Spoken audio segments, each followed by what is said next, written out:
Good evening friends.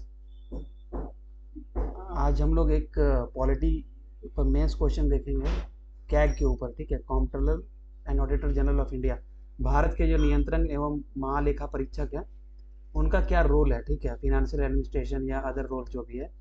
Question को other तरीके से भी पूछा सकता है। 11th और 13th जेपीएससी में ये पूछा गया था। ठीक है, तो चलिए देखते हैं कि इसको कैसे हम लोग को अटेम्प्ट करना है। ठीक है, क्वेश्चन को दूसरी तरह से भी पूछा जा सकता है, जैसे कि discuss the power functions and responsibility of the controller and auditor general of India, explain the main concerns related to the power of CGA. यहाँ पे क्या है कि आपको ये पूछा जा सकता है कि आप कमेंट कीजिए कैग का जो रोल है उसको बढ़ाना चाहिए या नहीं चाहिए। एक टेल क्वेश्चन आ सकता है। ठीक, तो हम लोग इसको देखिए अटेम्प्ट कैसे करेंगे। इंट्रोडक्शन आपको पता ही है कि भाई या कोई कोट से स्टार्ट कीजिए, और या नहीं तो आप स्टार्ट कीजिए कैसे, कुछ लेटेस्ट न्यूज़ से। ठीक है, तो यहाँ पे मैंने जैसे सिंपल से इंट्रोडक्शन दिया है। आप सुप्रीम कोर्ट का या जीसी मुर्मू का या और किसी वेटरन जो हैं उनका आप कोट कर सकते हो, या कोई लेटेस्ट न्यूज़ से कैग का कुछ फाइंडिंग होगा वहाँ से आप स्टार्ट कर सकते हो। ठीक है, तो देखिए सबसे पहले चैप्टर 5 और पार्ट 5 जो है कॉन्स्टिट्यूशन का, उसमें कैग को डिफाइन किया गया है। ठीक है, उसमें कैग का प्रोविजन है। ठीक, उसके बाद हमें लिखना है, पहले चैप्टर 5 पार्ट 5 आपने लिख लिया, उसके बाद हमें लिखना है कि कैग किस लिए रिस्पॉन्सिबल है। तो कैग रिस्पॉन्सिबल है आपका किसके लिए भाई? CAG is responsible for auditing the accounts of the union and state governments. ठीक है, तो जो भी काम काज है, ठीक है, उसका जो ऑडिट करता है वो कैग ही करता है, चाहे स्टेट हो या सेंटर हो। ठीक है, तो ये आपको रिस्पॉन्सिबिलिटी लिखना है। उसके बाद जो इसका गठन है, इसका पावर है, इसका रोल है, इसका रिस्पॉन्सिबिलिटी है, सारा कुछ 148 से 151 के बीच दिया गया है। ठीक है, तो वो सारा सेक्शन एक एक करके लिखना है। अच्छा, फिर कैग क्या है? 4 पिलर है ना इंडियन डेमोक्रेटिक सिस्टम में। उसमें जैसे सुप्रीम कोर्ट हो गया, इलेक्शन कमीशन ऑफ इंडिया हो गया, यूपीएससी हो गया, उसके बाद कैग भी है। अच्छा, कैग के बारे में अंबेडकर साहब ने भी कुछ बोला था, उसको भी आप लिख सकते हो यहाँ पे। ठीक है, ये तो हमारा हो गया इंट्रोडक्शन। हाँ, ये चारों पांचों जो आर्टिकल है ना, 148, 149, 150, 151, इसको एक एक लाइन में आपको एलाबोरेट करना है। जैसे 148 में क्या बोलता है भाई? 148 बोलता है कि भाई appointment, oath and condition of service, है ना।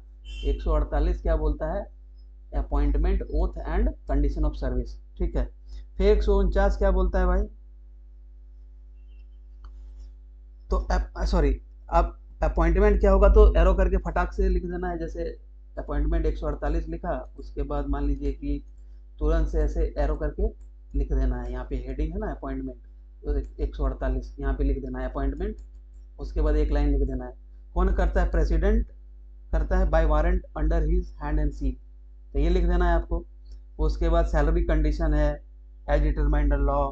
फिर आपका फर्दर अपॉइंटमेंट नहीं हो सकता सेंट्रल और स्टेट गवर्नमेंट के अंडर में।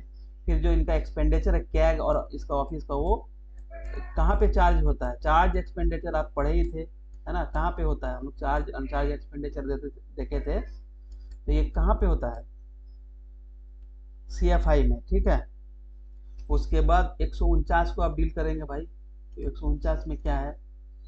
अनुच्छेद 149 या आर्टिकल 149 में क्या है? ड्यूटीज एंड पावर, मेन यहाँ पे आ जाता है ड्यूटीज एंड पावर। फिर ठीक है, फिर 151 में क्या है कि प्रेसिडेंट, 151 एक में क्या है कि प्रेसिडेंट जो है कैग का फाइंडिंग जो है बिफोर द पार्लियामेंट रखेगा, और governor before the legislative assembly of state. ठीक है, ये चीज लिखना है। तो कैग जो है क्या क्या रिपोर्ट रखता है भाई? देखिए क्या क्या रखता है। विनियोग लेखा परीक्षा रिपोर्ट, ठीक है। उसके बाद वित्तीय लेखा परीक्षा रिपोर्ट, सार्वजनिक क्षेत्र के उपक्रमों की लेखा परीक्षा रिपोर्ट, ठीक है। मतलब एप्रोप्रिएशन ऑडिट रिपोर्ट, आपका financial audit, account audit report, और public sector undertaking audit report. ये सब चीज प्रेसिडेंट रखता है फाइंडिंग जो भी कैग का है before the, sorry, audit report पेश करता है कौन? कैग करता है किसको? प्रेसिडेंट को। कैग किसको करता है भाई? प्रेसिडेंट को। President on behalf of CAG कहाँ पे? पार्लियामेंट में इसको रखता है, ठीक है। चलिए, अब हम लोग, ये तो हो गया हमारा इंट्रोडक्शन, ये एक पेज में खत्म हो जाएगा, ठीक है। अब हम क्या करेंगे, ये एक पेज से ज्यादा नहीं चाहिए, सवा पेज चला गया, बहुत है, सॉरी, एक हाफ, मतलब हाफ पेज में पूरा इंट्रोडक्शन लिखिए, उसके बाद हाफ पेज में वो 4 आर्टिकल लिखिए, तो हाफ प्लस हाफ एक पेज, ठीक है।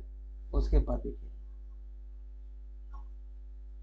हम लिखेंगे कि भाई रोल क्या है, ठीक है। तो सिग्निफिकेंस ऑफ कैग, रोल क्या क्या है भाई? स्पेशल रोल ऑफ कैग लिखेंगे, पहला हेडिंग इस तरह से देंगे, पहला heading special role of CAG, फिर अपना एरो बनाइए, या जैसे आपको लिखना है, ठीक है। प्रेजेंटेशन आपका बढ़िया होना चाहिए। देखिए क्या है, other than it's accounting and auditing function, इनका जो काम है अकाउंटिंग और ऑडिटिंग का, कैग का, उसके अलावा ये क्या काम करता है भाई? ये बहुत ही ज्यादा इंस्ट्रूमेंटल रोल प्ले करता है इन एक्सपोजिंग इरेगुलरिटीज एंड आपका स्कैम्स, ठीक है। स्कैम्स जैसे आपको पता होगा, कैग होगी, सॉरी, कोलगेट, आपका 2G स्पेक्ट्रम, ठीक है। तो ये सब चीज, तो ये चीज आप लिखोगे। उसके बाद फिनेंशियल एडमिनिस्ट्रेशन, ठीक है।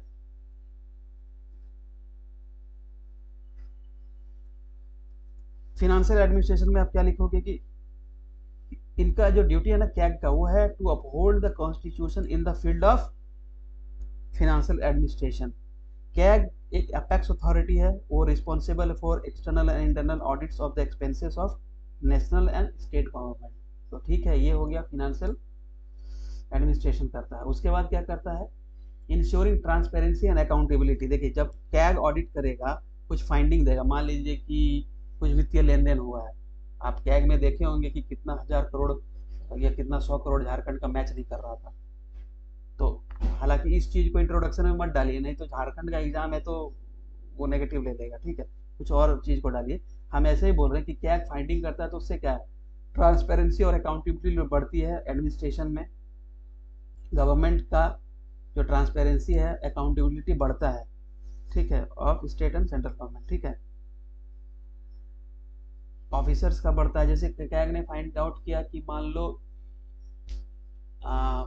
फॉर एग्जांपल कस्टम्स ड्यूटी के लिए पूछा गया, मान लो तो कस्टम्स का ऑडिट हो रहा है, तो भाई इतना बिल हुआ था, इतना कस्टम ड्यूटी होना चाहिए था, इतना ही भरा, बाकी का क्या हुआ?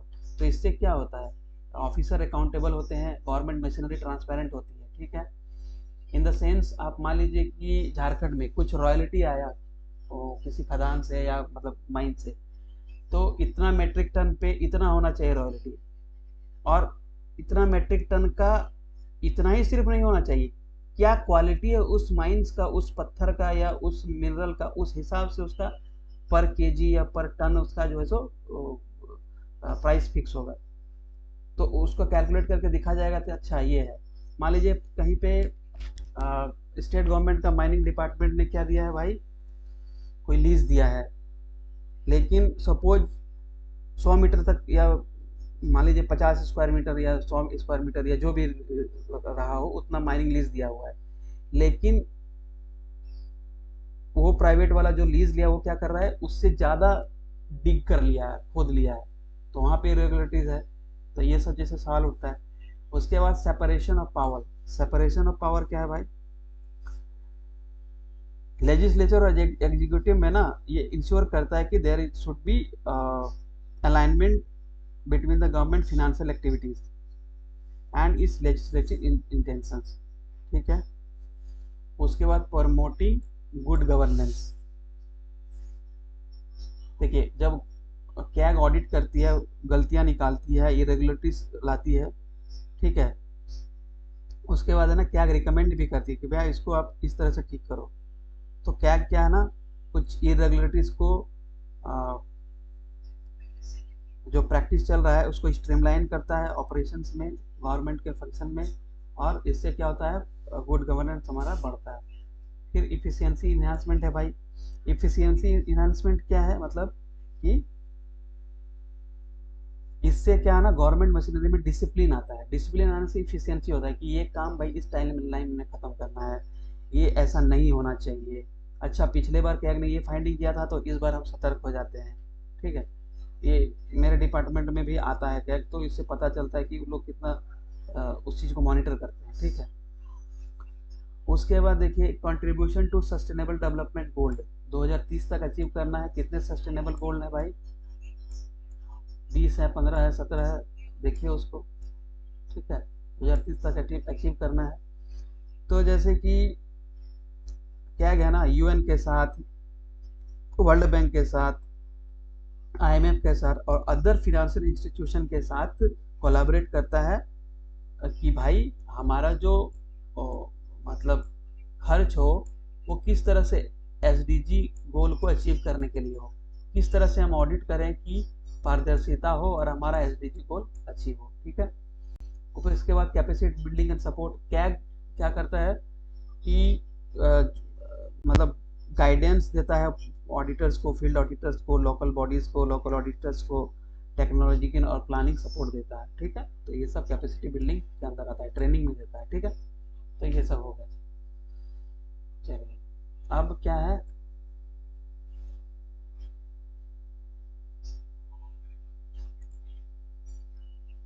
अब हम लोग फंक्शन ऑफ कैग पढ़ेंगे। ठीक है, जैसा कि पार्लियामेंट ने डिसाइड किया है कि ये कैग का फंक्शन होगा, तो क्या क्या है भाई, हिंदी में देख लेते हैं।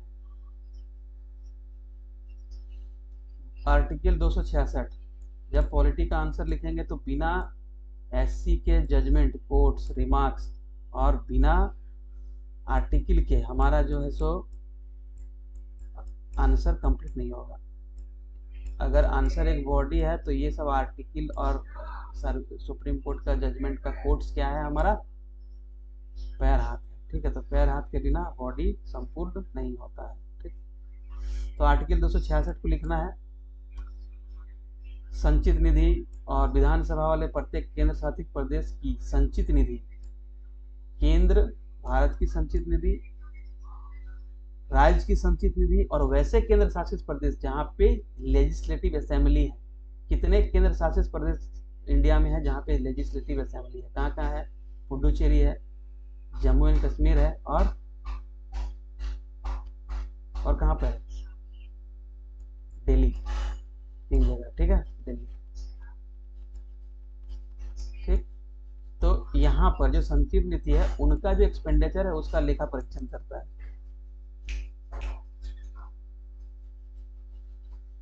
दूसरा क्या है, आकस्मिक निधि 267, 266 हो गए, 267। भारत के साथ साथ राज्य और प्रत्येक राज्य के लोक लेखा, है ना, आकस्मिक निधि का वो व्यय का परीक्षण करता है। फिर क्या करता है भाई, केंद्र सरकार और राज्य सरकार के किसी भी विभाग द्वारा रखे गए सभी व्यापार, विनिर्माण, बैलेंस शीट, लाभ हानि खाता, ठीक है, इत्यादि का लेखा जोखा का परीक्षण करता है। ठीक है, ये भी हो गया 3 पॉइंट। उसके बाद क्या करता है, इसको बुलेट इस तरह से लिखना है, जैसे कैग का कार्य लिख रहा है ऐसे, इसको इस तरह से करके नीचे सब हेडिंग में इस तरह करके देना है, तभी ये झारखंड में एग्जामिनर को दिखेगा, नहीं तो यहाँ का पता नहीं, एग्जामिनर अंधा रहता है। ठीक है, तो ये भी हो गया। उसके बाद केंद्र और राज्य की जितना भी रिसिप्ट है और जितना एक्सपेंडिचर है, ठीक है, उसका देखता है। इसीलिए झारखंड में आप न्यूज में देखेंगे कैग ने एक फाइंडिंग किया था कि इतना का कुछ आंकड़ा ही नहीं मिल रहा, इतना करोड़ का, 100 करोड़ का। उसके बाद राष्ट्रपति और राज्यपाल को सलाह देता है कि भाई जो अकाउंटिंग का फॉर्मेट क्या होगा राज्य और केंद्र का। ठीक है, आर्टिकल 150 में हम लोग छोड़ दिए थे 150। 151 में आपको पता ही है कि राष्ट्रपति या राज्यपाल को सबमिट करता है अपना रिपोर्ट। फिर क्या करता है भाई, 279 जो आर्टिकल है ना, 279, इसके अंडर क्या करता है कि भाई मान लीजिए 20 रुपया मेरा टैक्स कलेक्शन हुआ, मान लीजिए उसमें से 2 रुपया टैक्स कलेक्ट करने में खर्च हो गया, तो बचा कितना शुद्ध? 18। ये जो अप्रोप्रिएशन है ना टैक्स का, ये मतलब ड्यूटी या टैक्स का जो ये अप्रोप्रिएशन है, ये कैग द्वारा किया जाता है कैग द्वारा उसका सर्टिफाइड किया जाता है और वही अंतिम होता है, मतलब फाइनल होता है, ठीक है। उसके बाद लोक लेखा समिति है, पब्लिक अकाउंट कमिटी है ना, उसका ये एक तरह का गाइड है, फ्रेंड है या फिलोसोफर के रूप में काम करता है, ठीक है। चलिए, उसके बाद जनहित का संरक्षक कैसे है भाई, यह निगरानी रखता है कि वह जनहित में किया जा रहा है, वेलफेयर डेवलपमेंट के लिए एक्सपेंडिचर किया जा रहा है कि अपना पॉकेट भरने के लिए, ठीक है। उसके बाद ये है ना, राजनेताओं को समझाता है कि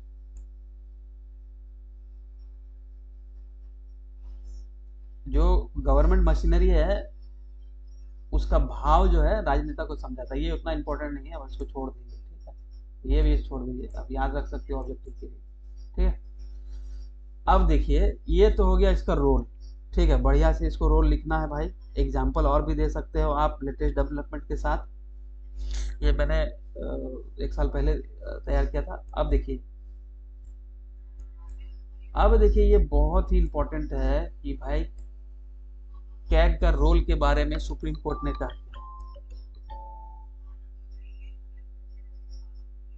सुप्रीम कोर्ट ने क्या बोला है कैग के रोल के बारे में, कि कैग कोई मुनीम जी अकाउंटेंट नहीं है, ठीक है, वह एक संवैधानिक संस्था है जो राजस्व आवंटन और अर्थव्यवस्था से जुड़े मामलों की जांच कर सकता है। सीएजी क्या है, एक लेखा प्रमुख मतलब प्रिंसिपल ऑडिटर है, जिसका काम क्या है, अर्थव्यवस्था सरकार द्वारा संसाधनों के उपयोग की प्रभावशीलता और दक्षता का आकलन करना। अगर ये काम सीएजी नहीं करेगा तो कौन करेगा। ये रिमार्क्स था, important remarks by the honourable supreme court in the case of 2G and coal block allotment, ठीक है। ये आप लिखेंगे तो 2 नंबर तो ऐसे ही बढ़ जाएगा पक्का। कितना लोग लिखा होगा मुझे पता है, ठीक है। उसके बाद ये हो गया, कुछ और भी एक दो कैग का आया होगा, झारखंड के संबंध में लिखना है भाई, कैग का क्या फाइंडिंग है, क्या रिकमेंडेशन दिया है वो लिखना है, ठीक है। उसके बाद ये पूछा जा सकता है कि कैग की शक्ति को बढ़ाना चाहिए या नहीं चाहिए, उससे पहले क्या खामी है, क्या लिमिटेशन है, वो हम लोग बताएंगे, ठीक है। तो क्या लिमिटेशन है देखिए,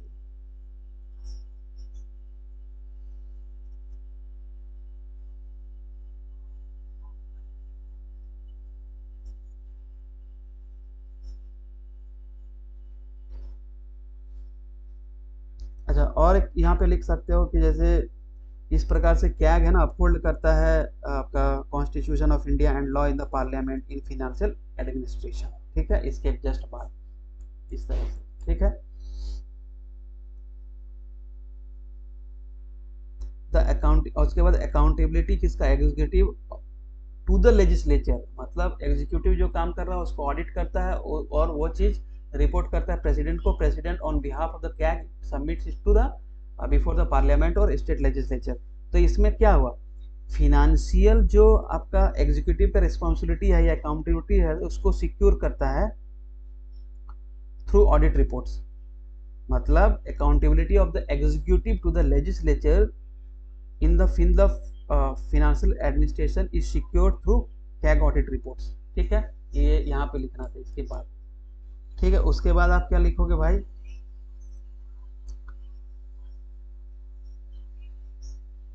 CAG is not only about auditing but also about accountability says Vinod Rai, limitations of, ठीक है, विनोद राय। तो यहाँ यही वाला आप लिख सकते थे, फॉर्मर जो सीजीआई थे ना वहाँ पे आप यहाँ पे लिख सकते थे एकदम शुरू में कि CAG is not about accounting but also about, sorry, CAG is not only about auditing but also about accounting, ठीक है, रिस्पॉन्सिबिलिटी के साथ, और कुछ फाइंडिंग लिख के आप शुरू करते। अब हम लोग फंक्शन वंक्शन हो गया, हाथ पैर दे दिए आर्टिकल सुप्रीम कोर्ट का जजमेंट के साथ बॉडी को। अब हम लोग लिमिटेशन लिखेंगे, क्योंकि लिमिटेशन लिखना जरूरी है, क्योंकि क्वेश्चन पूछा जा सकता है कि आपको लगता है कि कैग के पावर को बढ़ाना चाहिए, अगर हाँ लगता है तो पहले लिमिटेशन लिखना पड़ेगा, ठीक है। तो लिमिटेशन हम लोग इस तरह से लिखेंगे, देखिए, सीक्रेट सर्विस एक्सपेंडिचर जैसे रॉ, सीबीआई, डीजीजीआई, डीआरआई, मतलब जो सीक्रेट सर्विसेज है ना उनको जो एक्सपेंडिचर दिया जाता है उसका ऑडिट ये नहीं कर सकता, ये उसका पर्टिकुलर को कॉल नहीं कर सकता, बट ये क्या करेगा, जो उसका हेड है ना, तो एडमिनिस्ट्रेटिव हेड कॉम्पिटेंट अथॉरिटी उसका जो रिपोर्ट होगा उसको एक्सेप्ट कर लेगा। ये लिमिटेशन हो गया। Limitation its report is post facto, मतलब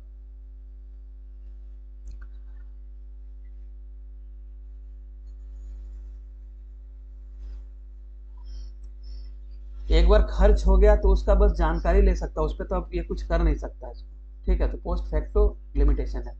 उसके बाद लिमिटेड पावर है भाई। कैसे लिमिटेड पावर है, देखिए जब डिपार्टमेंट से अक्सर क्या होता है, कैग रिपोर्ट मांगती है ना तो वो डिले कर देता है, और अगर देता भी है तो आधा अधूरा इरेगुलर, तो इससे है ना सही से ऑडिटिंग हो नहीं पाती है, ठीक है। उस पर इसका पावर नहीं है। उसके बाद lack of clarity.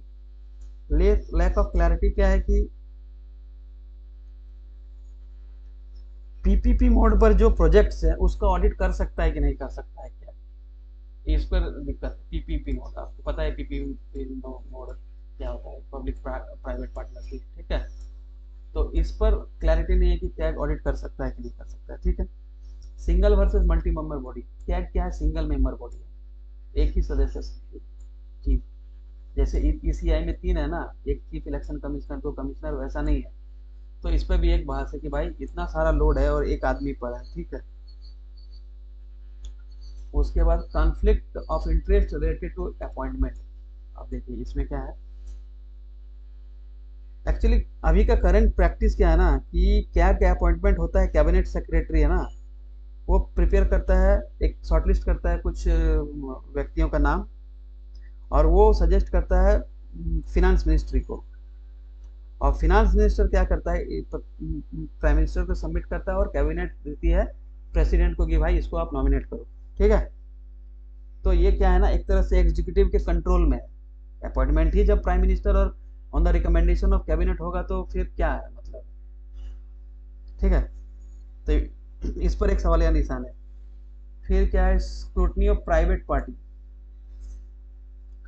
Like Krishna Godavari जो बेसिन है उसमें रिलायंस का केस हो, तो उसमें क्या हुआ ना, आर्गू किया गया था कि कैग जो है can not audit private companies. Even हम देखे हैं कि बहुत सारा बड़ी बड़ी कंपनीज है, हमको याद है कि एक एटीएम मशीन पार्ट्स बनाने वाली कंपनी का ऑडिट हो रहा था, तो उसने मना कर दिया कि भाई I will not provide the documents, ठीक है, I am not responsible to the CAG, and they went to high court, ठीक है। उसके बाद देखिए क्वेश्चनिंग आपका पॉलिसी मैटर्स, ठीक है। सुप्रीम कोर्ट ने क्या कहा Pathan Mohammed Suleman Rahmat Khan versus state of Gujarat case में, दैट कैग है ना can not question the policy objective of the state government. The issue is if CAG will not question policy which can result in wastage of money, then why we have CAG. ये जो सुलेमान और versus state of Gujarat वाला case है, ये इसमें क्या हुआ कि कैग है ना खर्चा लेन देन का ऑडिट कर सकती है, पॉलिसी मैटर में नहीं। फॉर एग्जाम्पल अगर मैया सम्मान योजना में इतना खर्चा हो रहा है, तो मैया सम्मान योजना गवर्नमेंट बोलेगी कि वुमेन एम्पावरमेंट पॉलिसी है, इसको आप कैसे क्वेश्चन कर सकते हो, ठीक है। तो खर्चा पे आप क्वेश्चन कर सकते हैं, पॉलिसी पे आप क्वेश्चन नहीं कर सकते कैग। उसके बाद एक लैक ऑफ एक्सपीरियंस भी होता है। जैसे कैग में क्या जाते हैं, एक लिमिटेड नॉलेज वाले लोग जाते हैं, ऐसा नहीं है कि सब कुछ उनको नॉलेज है। कोलगेट के बारे में भी, 2G स्पेक्ट्रम के भी बारे में भी, कैसा स्पेक्ट्रम होता है, कोल कैसा, सब कुछ उसका स्पेशलिटी क्या होता है, जीएसटी क्या है, कस्टम्स क्या है, हर कुछ नहीं पता। तो इवन एक डिप्टी सेक्रेटरी या एक सुपरिटेंडेंट लेवल का जो आदमी है डिपार्टमेंट में, सेक्शन ऑफिसर, उसको मोर नॉलेज होता है बहुत सारे कैग ऑफिसर से। They claim that they came for the audit but they don't know, ठीक है। चलिए ये हो गया हमारा लिमिटेशन। ये आराम से देखिए इंट्रोडक्शन, बॉडी आपका 3 पेज में आराम से जाएगा जो हम बॉडी बता रहे हैं, ठीक है। लिमिटेशन 1 पेज में चला जाएगा, 3 1 4 1 5, और 3 पेज हमें लिखना है या 2 पेज, ठीक है। तो लिमिटेशंस हो गया। तो reform suggested by Vinod Rai former CBI. देखिए यहाँ पे तो सब कुछ हम देखे हैं, बहुत सारा का आंसर क्या करते हैं लोग कि हाँ ये सजेशन ये ऐसा कर सकते हैं, ठीक है भाई, न्यूजीलैंड के कैग से उसको ऐसे कर दो, यूके के बेस पे होना चाहिए, ठीक है। लेकिन आपका आंसर तब इम्पेरेटिव और फोर्सफुल रहेगा जब आप किसी वेटरन का आप रिफॉर्म सजेस्ट कीजिएगा, क्योंकि उसने वहाँ पे काम किया है, उस फोल्ड को होस्ट किया है, होल्ड किया है तो उसको पता है कि क्या खामी है और उसने रिफॉर्म इसको सजेस्ट किया, ठीक है। जैसे पीपीपी, विनोद राय ने क्या बोला कि public private partnership, PRI, Panchayati Raj institutions and government funded societies, ये आना चाहिए with in the ambit of CAG, ठीक है। उसके बाद कैग का जो एक्ट 1971 का है, जहां से कैग को पावर मिलता है, ठीक है, कॉन्स्टिट्यूशन, उसके बाद कैग का जो मतलब ये है कैग एक्ट 1971, ठीक है, ये इसको अमेंड करना चाहिए। यहाँ पे देश में चेंजेस हो रहे हैं, हमारा इंफ्रास्ट्रक्चर, हमारा वर्किंग कल्चर, सब कुछ चेंज हो रहा है, तो उस हिसाब से इसका ऑडिटिंग का पावर रोल भी चेंज होना चाहिए, ठीक है। उसके बाद देखिए, जैसे क्या क्या अपॉइंटमेंट है ना, सिंगल बॉडी है और वो कैबिनेट के पास है पावर, ठीक है, तो वो चीज अमेंड होना चाहिए। जैसे कि भाई न्यू कैग को अपॉइंट करने के लिए एक कोलिजम का टाइप का सिस्टम होना चाहिए, ठीक है। उसके बाद देखिए, अभी क्लाइमेट चेंज हो रहा है, पीपीपी बोर्ड आ गया, ड्रामेटिक चेंजेस हैपनिंग, मतलब फूड में चला गया, फूड सिक्योरिटी में कितना खर्च हो गया, अलग अलग नीड के लिए अलग अलग टाइप के खर्चे हो रहे हैं। ऐसा नहीं कि पुराना खर्चा का पैटर्न जो है, खर्चा का पैटर्न पुराना ही हो सकता है कि अभी नया पैटर्न हो, रेयर अर्थ मिनरल एक्सप्लोरर है, तो बहुत सारा चीज, तो ऑडिट मैकेनिज्म को भी चेंज होना चाहिए, ठीक है, ये विनोद राय ने बोला। उसके बाद क्या बोला,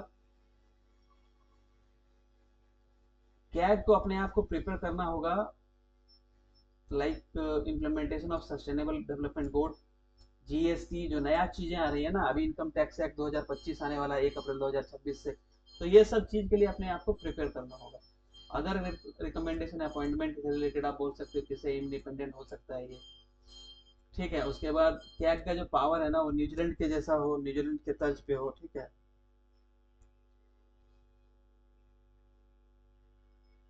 मतलब जहाँ पे गवर्नमेंट सिर्फ एक्सपेंडिचर के बारे में नहीं, अगर एक्सपेंडिचर से कुछ लॉस हुआ है तो उसके बारे में भी क्वेश्चन पूछ पूछ सके। 1971 में अमेंडमेंट में क्या क्या हो सकता है भाई, डिफेक्ट्स एक्सपेंडिचर 3,000 करोड़ से ज्यादा है तो उसका प्री ऑडिट हो कि भाई इतना खर्चा है तो कैसे खर्च होगा डिफेंस के क्षेत्र में। उसके बाद state accountant general should be given the status of जज ऑफ हाई कोर्ट, ठीक है। उसके बाद देखिए आरटीआई एक्ट जैसा, जैसे कि आरटीआई एक्ट में क्या है, 1 मंथ के अंदर आप मतलब जो पब्लिक इंफॉर्मेशन ऑफिसर है उनको देना पड़ता है जवाब, जो झारखंड में नहीं दिया जाता है, झारखंड इज एक्सेप्शनल, ठीक है। अब सेंटर में काम करेंगे तो सीपी ग्राम, आरटीआई, ये सब बहुत ज्यादा मतलब सशक्त मशीनरी है, ठीक है, ग्रीवेंस रिड्रेसल के लिए, ट्रांसपेरेंसी के लिए, सिटीजन चार्टर के लिए, ठीक है। तो क्या है ना, ऑडिटर्स को आप जल्दी मतलब हर सिस्टम का एक्सेस दो, जैसे 7 दिन के अंदर रिपोर्ट दे दो, है ना। अदर नहीं तो head of the department should be responsible, ठीक है। अच्छा, स्टेप्स क्या क्या लिया गया है भाई, ये सब स्टेप लिया गया है, जैसे और भी अभी लिया गया होगा, लेटेस्ट न्यूज और देखना होगा। अभी पता है हर कुछ डिजिटाइज हो रहा है, ठीक है, तो बिग डेटा मैनेजमेंट पॉलिसी 2016 में आया, और कैग का जो है ना data management and analytics centre Delhi में स्टेब्लिश किया गया ताकि हमारा एक्सेस इजी हो, ठीक है, डेटा मैनेजमेंट अच्छा हो। फिर 2017 में क्या हुआ, देखिए 16 में ये चीज हुआ, 17 में क्या हुआ, 1 साल बाद कैग ने होस्ट किया था क्या, कॉमनवेल्थ ऑडिटर्स जनरल कॉन्फ्रेंस, मतलब जितने भी कॉमनवेल्थ नेशंस हैं उनका जो ऑडिटर जनरल है उनका कॉन्फ्रेंस, ठीक है। उसके बाद ये इसमें डिस्कस किया गया कि कैसे सस्टेनेबल डेवलपमेंट गोल को अचीव करना है, ठीक है, कैपेसिटी बिल्डिंग कैसा हो, ठीक है, पार्टनरशिप कैसा हो कैग के बीच में, अलग अलग देशों के बीच में, तो ये सब चीज डिस्कस किया गया था।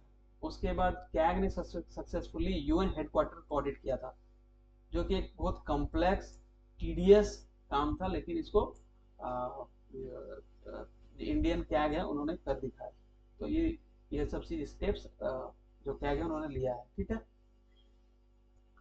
उसके बाद आप कंक्लूजन में लिख सकते हैं इसका रोल। उसके बाद गिरीश चंद्र मुर्मू साहब जो है कैग, उनका स्टेटमेंट कि as our democracy matures our role is becoming more vital, हमारा जैसे जैसे जो लोकतंत्र है वो सुदृढ़ हो रहा है, वैसे वैसे हमारा रोल भी उसके तरफ हमारा दायित्व भी क्या हो रहा है, ये बहुत ज़्यादा इम्पोर्टेंट होते जा रहा है, आज जितना इम्पोर्टेंट है उससे ज़्यादा।